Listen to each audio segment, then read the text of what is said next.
Tensions remain high in Bangladesh as thousands of Hindus protested against the arrest of Hindu monk Chinmoy Krishna. Protesters clashed with security forces in Chittagong, demanding the arrest of the monk, rather release of the monk, I beg your pardon, after he was denied bail, with police yet to disclose the charges against him. The incident has sparked widespread outrage, with ISKCON condemning the persecution of Hindus and calling for justice for Chinmoy Krishna. India has also voiced its concerns, condemning the violence and urging Bangladesh to ensure the safety of its Hindu minorities. Meanwhile, Kolkata also witnessed large-scale protests as the Hindu community gathered to decry the alleged atrocities faced by minorities in Bangladesh under the Yunus government. Atrocities against the Hindu minorities in Bangladesh, which has been in continuum ever since Muhammad Yunus took over and Sheikh Hasina exited. This is something that is now playing out in India as well. Protests in Kolkata. Release the monk, Chinmoy Krishna. That is the key demand. India has been voicing its concerns.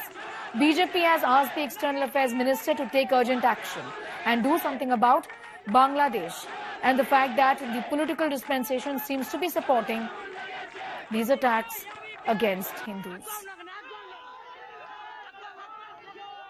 Bangladesh freedom was at the cost of Indian army sacrifices.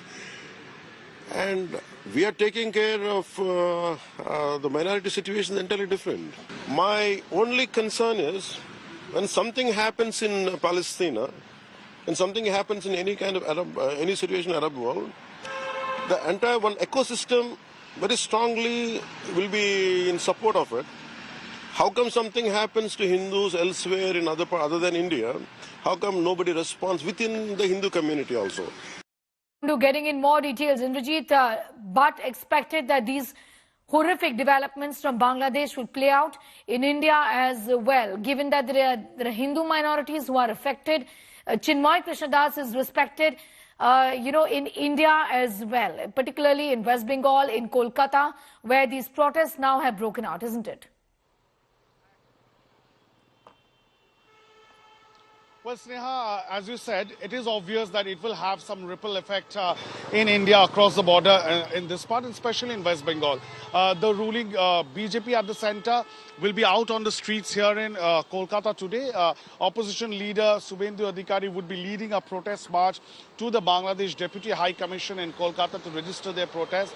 Yesterday, he did speak out saying that the Yunus government must act and safeguard the interest of minorities. This comes, of course, in the backdrop of the very stern, message that has been sent out by the Ministry of External Affairs in a formal statement. It was a very stern and strong statement, to which the Bangladesh's Ministry of Foreign Affairs have also retorted and responded, saying that it is Bangladesh's internal matter, that law and order is an internal subject, and that safety and security of all its citizens, including religious minorities, is their prerogative, and they are doing it, and that's why so many Durga Puja could take place just a few months back. So, of course, they are defending themselves, but the visuals do speak for itself.